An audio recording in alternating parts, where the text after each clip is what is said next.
నితిన్ నవీన్ కొత్త టీం అట. బీజేపీ జాతీయ కార్యవర్గంలోకి Smriti Irani, Ram Madhav comeback. Social media ఇన్ఛార్జిగా అమిత్ మాలవీయ స్థానంలో దీపక్ మాస్కే. పార్టీ ట్రెజరర్గా పీయూష్ గోయల్ పునర్నియామం అట. రైట్. బీజేపీ అధ్యక్షుడు బాధ్యతలు తీసుకున్న సుమారు 7 నెలల తర్వాత నితిన్ నవీన్ తన కొత్త జట్టును ప్రకటించారు. ఈ జట్టులో కొట్టొచ్చినట్టు 3 మార్పులు కనిపించాయట. కేంద్ర మాజీ మంత్రి స్మృతి ఇరానీ, ఆర్ఎస్ఎస్ జాతీయ కార్యవర్గ సభ్యుడు రామ్ మాధవ్ తిరిగి బీజేపీ జాతీయ వర్గంలోకి రావడం, సుమారు దశాబ్దాల కాలంగా బీజేపీ ఐటీ సెల్ ఇన్ఛార్జిగా వ్యవహరించిన అమిత్ మాలవీయాను తొలగించి ఆయన స్థానంలో దీపక్ మాస్కేను నియమించడం, ఈ 3 ప్రధాన మార్పులతో పాటు నితిన్ నవీన్ తన జట్టులోకి కొన్ని ముఖాలను తీసుకోగా కీలక పొజిషన్లలో సంస్థాగత అనుభవం ఉన్న వారికి పెద్దపీట వేశారట. వచ్చే ఏడాది జరగనున్న యూపీ సహా కీలక అసెంబ్లీ ఎన్నికలకు, ఆ తర్వాత జరిగే 2029 లోక్సభ ఎన్నికలకు రంగం సిద్ధం చేస్తూ మొండటి బైపోల్ ఫలితాలకు అధిగమించిన విజయ తీరాలకు పార్టీని చేర్చే లక్ష్యంతో బీజేపీ తన కొత్త టీంను రూపొందించుకుందట. పశ్చిమ బెంగాల్ విజయ గర్వం కొనసాగిస్తుండగానే ఆ తర్వాత పలు రాష్ట్రాల్లో జరిగిన ఉప ఎన్నికల్లో బీజేపీ భంగపడింది. మరి ముఖ్యంగా బీజేపీ జాతీయ అధ్యక్షుడిగా బాధ్యతలు తీసుకున్న నితిన్ నవీన్ సొంత నియోజకవర్గం 5 సార్లు వరుసగా బీజేపీ గెలిచిన బంకీపూర్ అసెంబ్లీ స్థానాన్ని పీకేకు కోల్పోయిందట. జంతర్ మంతర్ నిరసనతో జంజీలో కొంత వ్యతిరేకత దూరాన్ని పెంచుకున్న పార్టీ వచ్చేడాది ప్రతిష్టాత్మక పరీక్షలను ఎదుర్కోవాల్సి ఉన్నది. ఫిబ్రవరి మార్చి మధ్యలో గోవా, పంజాబ్, ఉత్తరాఖండ్, మణిపూర్ అసెంబ్లీ ఎన్నికలు, మే నెలలో యూపీ అసెంబ్లీ ఎన్నికలు, ఏడాది చివరిలో హిమాచల్ ప్రదేశ్ అలాగే గుజరాత్ రాష్ట్రాల అసెంబ్లీ ఎన్నికలు ఉన్నాయట. దీనికి సంబంధించి ఏదైతే బీజేపీ అధ్యక్షుడుగా నితిన్ నవీన్ కొత్తగా బీజేపీ అధ్యక్షుడు అయిన తర్వాత రకరకాల మార్పులు చూస్తున్నాం. ఒక టీంను పెట్టుకున్నట్టు ఆ టీంలో స్మృతి ఇరానీ కావచ్చు, మిగతా సభ్యులందరినీ కూడా జాతీయ కార్యవర్గంలో ఎంచుకొని పెద్ద ఎత్తున అంటే ఎక్కడ అసెంబ్లీ స్థానాల్లో ఎక్కడ గెలవాలి, ఏదైతే ఇప్పుడు తెలంగాణ విషయానికి వస్తే తెలంగాణలో ఎలా గెలవాలి, ప్రజలను ఏ విధంగా ఆకట్టుకోవాలి, బీజేపీ చేసినటువంటి మేనిఫెస్టో బీజేపీ ఏ విధంగా వీళ్ళ ఇంటి వరకు డబ్బులు అందిస్తూ ఉంది, ఏ విధమైన మేనిఫెస్టోలు బీజేపీ అమలు చేస్తూ ఉంది, రాష్ట్ర ప్రభుత్వం బడ్జెట్ నుంచి ఎంత డబ్బులు ఇస్తూ ఉంది, బీజేపీ ప్రభుత్వం ఎంత డబ్బులు ఇస్తుంది అని చెప్పేసి ప్రజల్లోకి వెళ్ళి ఈ టీం మొత్తం అడిగేటువంటి ప్రయత్నం చేయబోతుందట. ఏ రాష్ట్రంలో అధికారం రాబోతున్నామా లేదా అని చెప్పేసి సర్వేలు కూడా పెట్టుకోబోతుందట. అదేవిధంగా ముఖ్యంగా ఇప్పుడు వచ్చే అసెంబ్లీ ఎలక్షన్స్ అలాగే 2029 వచ్చేటువంటి లోక్సభ ఎలక్షన్ల పైన కూడా ఈ టీం నజరు పెడుతున్నట్టుగా తెలుస్తోంది. అలాగే బిఎల్ సంతోష్, సునీల్ బన్సల్, వినోద్ తావ్డేలు కంటిన్యూ అట. ముఖ్యమైన పదవుల్లో కొనసాగింపులే కనిపించాయి. జనరల్ సెక్రటరీలుగా బిఎల్ సంతోష్, శివప్రకాష్ సౌదాన్ సింగ్లు కొనసాగనున్నారు. సునీల్ బన్సల్, వినోద్ తావ్డేల్ ఇద్దరు మాత్రమే అదే పదవిలో కంటిన్యూ అవుతున్నారు. 2010 నుంచి 2014 వరకు కేంద్ర కేబినెట్లకి వచ్చినట్ట. పార్టీ ట్రెజరర్గా చేసిన పీయూష్ గోయల్ మరోసారి బాధ్యతలు చేపట్టనున్నారు. స్మృతి ఇరానీ కేంద్ర మంత్రి పదవి పోయిన బెంగాల్ అసెంబ్లీ ఎన్నికల్లో విశేషంగా క్యాంపెయిన్ చేసి పార్టీ పట్ల విధేయత నిరూపించుకున్నారట. జనరల్ సెక్రటరీగా రామ్ మాధవ్ కాశ్మీర్ సహా పలు చోట్ల బీజేపీకి రాజకీయంగా కీలకంగా వ్యవహరించారట. గతంలోనే కేంద్ర కేబినెట్కి చేరుతారనే అంచనాలున్నా అది జరగకపోవడంతో ఆర్ఎస్ఎస్లో బాధ్యతలు తీసుకున్నారు. ఉపాధ్యక్షుడిగా కంబ్యాక్ ఇవ్వగా త్రిపుర మాజీ సీఎం బిప్లబ్ దేబ్ హర్యానా ఇన్ఛార్జిగా పార్టీకి ఫలితాలు సాధించారట. రాజ్యసభ ఎంపీ సతీష్ పునియాల్ జనరల్ సెక్రటరీగా కష్టానికి ఫలితాన్ని దక్కించుకున్నారు. యూపీకి చెందిన మాజీ ఎంపీ హరీష్ ద్వివేది ప్రస్తుత రాజ్యసభ ఎంపీ సంజయ్ భాటియా మనోహర లాల్ ఖట్టర్ కోసం 2024లో కర్నాల్ లోక్సభ ఎంపీ పదవికి రాజీనామా చేశారట. మధ్యప్రదేశ్కు చెందిన గజేంద్ర పటేల్ కొత్త జనరల్ సెక్రటరీగా బాధ్యతలు తీసుకుంటారు అని మోర్చాలు చీఫ్లు మారారు. అలాగే ఇతర పార్టీలు చీలి బీజేపీలో చేరిన వారికి రివార్డులు దక్కాయి. ఆప్ నుంచి వచ్చిన సందీప్ పాఠక్, కాంగ్రెస్ నుంచి వచ్చిన రోహన్ గుప్తాలు బీజేపీ జాతీయ కార్యదర్శులుగా బాధ్యతలు తీసుకున్నారట. ఏదైతే దీనికి సంబంధించి ఎవరెవరినైతే ఈ కార్యవర్గంలోకి అంటే కేంద్ర కార్యవర్గంలోకి ఎవరెవరైతే తీసుకుంటా ఉన్నారో జాతీయ కార్యవర్గంలోకి, దీనికి సంబంధించి అందరూ కూడా వాళ్ళ వెనుక ఏదో ఒకటి అంటే వీళ్ళు పార్టీ కోసం కష్టపడాలి, లేకపోతే పార్టీ కోసం కట్టుబడి ఉండి రాజీనామా చేయడమా, లేకపోతే ప్రజల కోసం అకుంఠిత దీక్షతో పనిచేసిన వాళ్ళ, లేకపోతే వాళ్ళ యొక్క ఐడియాలజీతో వాళ్ళ యొక్క రాష్ట్రాన్ని కావచ్చు, వాళ్ళ యొక్క కాన్స్టిట్యూన్సీ కావచ్చు అభివృద్ధి చెందిన వాళ్ళ, పార్లమెంటు పరిధిని అభివృద్ధి చెందిన వాళ్ళ, అటువంటి వాళ్ళని ఎంచుకొని స్మృతి ఇరానీ లాంటి వాళ్ళని ఎంచుకొని ఇక్కడ మొత్తం బీజేపీ బలం చేకూర్చే విధంగా, రాష్ట్రాల్లో అధికారంలోకి వచ్చే విధంగా, దేశవ్యాప్తంగా మొత్తం ఇక్కడ కమలం మయమయ్యే విధంగా కూడా ఈ రకంగా కూడా ప్రణాళికలు అయితే సిద్ధం చేస్తా ఉన్నారట కొత్త టీంని పెట్టుకుని. అదేవిధంగా బీజేపీ ఐటీ సెల్ ఇన్ఛార్జిగా దీపక్ మాస్కే. 2014 నుంచి బీజేపీ ఐటీ సెల్ ఇన్ఛార్జిగా బాధ్యతలు చేపట్టిన అమిత్ మాలవీయ స్థానంలో దీపక్ మాస్కేకు ఆ బాధ్యతలను పార్టీ ఇవ్వనుందట.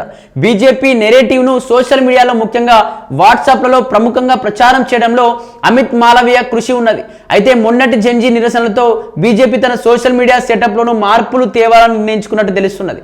ఛత్తీస్గఢ్ ఎన్నికల సమయంలో నితిన్ నబీన్ ఇన్ఛార్జిగా వ్యవహరిస్తున్నప్పుడు దీపక్ మాస్కే సోషల్ మీడియా బాధ్యతలు చూశారు. ఇప్పుడు నబీన్ ఆ దీపక్ మాస్కేనే బీజేపీ సోషల్ మీడియా ఇన్ఛార్జిగా అపాయింట్ చేశారట. ఆ మాస్కేకు ప్రీతి గాంధీ, అదేవిధంగా శివానంద్ ద్వివేది, అలోక్ భట్, ఆరవున్ యాదవ్లు సోషల్ మీడియా కో-కన్వీనర్గా సహాయంగా ఉన్నారట. అలాగే బీజేపీ మీడియా సెల్లో స్వల్ప మార్పులు జరిగాయి.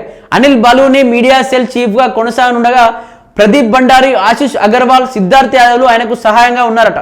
దీనికి సంబంధించి నితిన్ నబీన్ అయితే ఒక పెద్ద ఎత్తున టీమును పెట్టుకున్నాడు. నిజంగా టీంని పెట్టుకున్నట్టు సంతోషమే, కానీ ఇది ఎంతవరకు ముందుకు పోయే ఛాన్స్ ఉంది? ఎందుకంటే విద్యార్థులంతా కూడా బీజేపీని వ్యతిరేకిస్తూ ఉన్నారు. ఇప్పటికే నీట్ ఎగ్జామ్లో తప్పిదాలు జరిగాయని చెప్పేసి విద్యార్థులు చెప్తే ఎటువంటి తప్పిదాలు జరగలేదు. వాళ్ళు చదివిపోయిన వాళ్ళంతా కూడా ఎవరైతే నీట్ ఎగ్జామ్ పేపర్ గురించి చదివిన 20 మందికి పైగా కూడా వాళ్ళు ఎవరు నిజమైన విద్యార్థులు కాదు. వాళ్ళు ఏదో వాళ్ళ ఆర్థిక ఇబ్బందులు తాళలేక, లేకపోతే వాళ్ళ ఇంట్లో ఆర్థిక పరిస్థితులు కావచ్చు, వాళ్ళ కుటుంబపరమైన వివాదాల వల్లనే వాళ్ళు సూసైడ్ అటెంప్ట్ చేసుకున్నారు. కొంతమంది ప్రేమ పిచ్చితో సూసైడ్ చేసుకున్నారు. కానీ ఎవరు కూడా ఈ నీట్ పేపర్ వల్ల ఎవరు కూడా సూసైడ్ చేసుకోవాలని చెప్పేసి కేంద్ర ప్రభుత్వం కావచ్చు, బీజేపీ నాయకులు చాలాసార్లు మాట్లాడుతూ వచ్చేది. ఉద్యమం పెద్ద ఎత్తున ముందుకు పోయినటువంటి పరిస్థితులు. ఆ తర్వాత ఉద్యమం చేస్తున్న వారిపైన కూడా యాంటీ నేషనల్స్ ఇక్కడ ఏదైతే సోనం వాంగ్చుక్ అనేటువంటి వ్యక్తి చైనా ఏజెంట్ అని, అభిజిత్ దీప్కే అనేటువంటి వ్యక్తి ఇతను కూడా అసలు ఇండియనే కాదని, అతను ఒక ఆప్ పార్టీకి చెందినటువంటి వ్యక్తి. ఆప్ పార్టీ అంటేనే యాంటీ నేషనల్ అని, వీళ్ళంతా నక్సలైట్ భావాచారాలు ఉన్న వ్యక్తులు కాబట్టి వీళ్ళందరూ ఎవరో రెచ్చగొడితే వచ్చి చేస్తా ఉన్నారు. ఇక్కడ ఉన్నటువంటి వాళ్ళు ఎవరు కూడా జనజీవిత కాదు, వీళ్ళంతా జనజీవిత తక్కువ ఉన్నారు. కానీ అందులో మొత్తం 40 years 50 years ప్రకాష్ రాజ్ లాంటి వాళ్ళు ఎందుకు వచ్చి ఇక్కడ ఉద్యమం చేయాల్సి వస్తుంది? వీళ్ళందరూ నక్సలైట్లు కాదా, యాంటీ నేషనల్స్ కాదా, వీళ్ళు పాకిస్తాన్ ప్రేమించేటువంటి వ్యక్తులు కదా, జై పాకిస్తాన్ జై పాలస్తీనా అనేటువంటి నినాదాలు చేసేవారు కదా అంటూ కూడా రకరకాల కామెంట్ చేస్తూ వచ్చింది. ఇవన్నీ కూడా విద్యార్థి నాయకులు ప్రజల్లోకి ఎక్కువ జొచ్చుకుపోయి, అంటే ప్రభుత్వం ఎందుకు ఈ విధంగా ఆ విద్యార్థులను అడ్జేస్తా ఉంది, మా పిల్లలను అడ్జేస్తా ఉంది అని చెప్పి చాలా మంది ప్రజలు వ్యతిరేకమైనటువంటి పరిస్థితులు ఉన్నాయి. మరి ఇటువంటి పరిస్థితుల్లో అంత మంచి కాజ్ కోసం పోరాటం చేస్తున్నప్పుడు, న్యాయం కోసం పోరాటం చేస్తున్నప్పుడు అటువంటి పరిస్థితుల్లో ప్రభుత్వం సహకరించకపో, కనీసం డిమాండ్ నెరవేరుస్తాను అనకపో, వాళ్ళపై లాఠీచార్జ్ చేయడం, బాష్వాయు ప్రకటించడం, అలాగే లాఠీలకు కట్టెలకు మూలలు కొట్టి మరి వాళ్ళని కొట్టడం, ఇక్కడ రక్తపాతం సృష్టించినటువంటి పరిస్థితులు కనిపించినాయి. మరి ఇటువంటి సందర్భంలో విద్యార్థులు కావచ్చు వీళ్ళందరూ కూడా మరి బీజేపీని మద్దతు ఇచ్చే ఛాన్స్ ఉందా? మరి ముఖ్యంగా మన తెలంగాణ విషయానికి వస్తే తెలంగాణలో బీజేపీ అధికారంకి వచ్చే ఛాన్స్ ఉందా?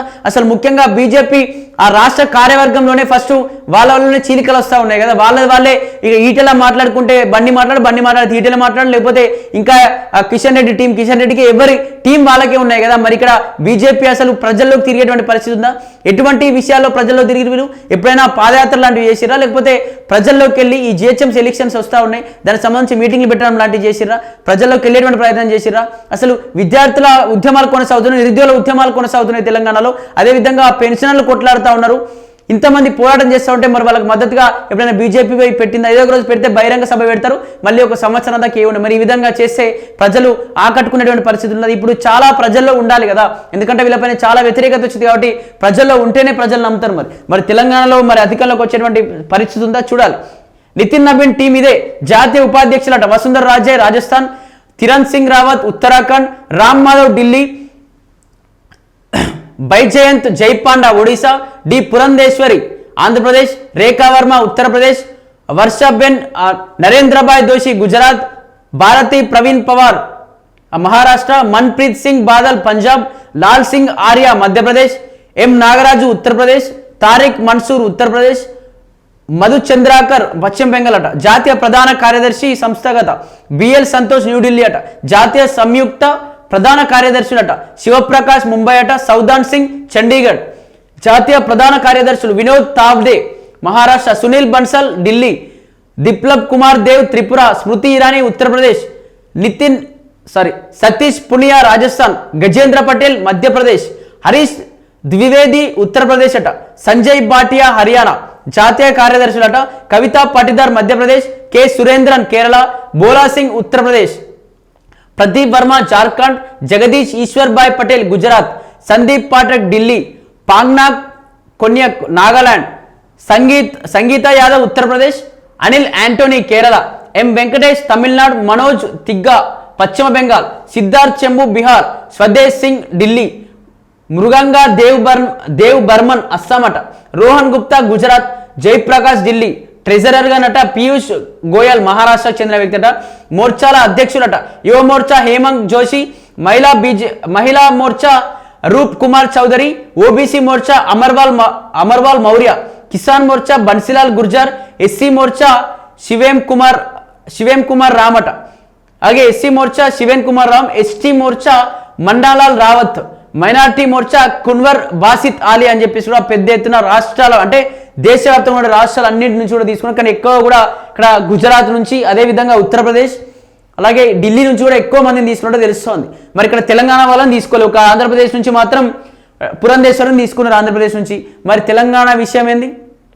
తెలంగాణ నుంచి ఎవరిని తీసుకోలేదు ఎందుకు? మరి తెలంగాణలో అధికారంలోకి రావాలంటే ఈ జాతీయ కార్యవర్గంలో కనీసం ఒక్కరో ఇద్దరు ఉండాలి కదా. జాతీయ కార్యవర్గంలో ఒక్కరు ఇద్దరు లేనిది మరి తెలంగాణలో దీనికి సంబంధించి అధికారంలోకి వచ్చేటువంటి పరిస్థితి ఉందా? కనీసం తెలంగాణలో అధికారం రావాలనేటువంటి ఆలోచన ఉన్నటువంటి వ్యక్తులు మరి ఇందులో కూడా కనీసం ఒక 5-6 కన్నా తెలంగాణ నుంచి ఇస్తే వాళ్ళు ఎక్కువగా కష్టపడి ఇక్కడ చాలా మంది ప్రజల్లో కూడా తిరిగి మీ పార్టీని అధికారంలో తెచ్చే విధంగా పోరాటం చేద్దురేమో. మరి విధంగా తెలంగాణకి ఇవ్వాలంటే మరి మీకు కూడా ఒక ఐడియా వచ్చే ఉంటుంది, మరి తెలంగాణలో మరి సాధ్యం కాదేమో మా పార్టీ అని చెప్పేసి మీరు ఆలోచిస్తూ ఉన్నారేమో. మరి మీ ఆలోచన ఏముంది? మరి తెలంగాణ ప్రజలు మీ ఆలోచన తగ్గట్టుగా వాళ్ళు మారుతారా? అసలు మారే ఛాన్స్ ఉందా? ఏం జరగబోతుందో చూడాలి మరి.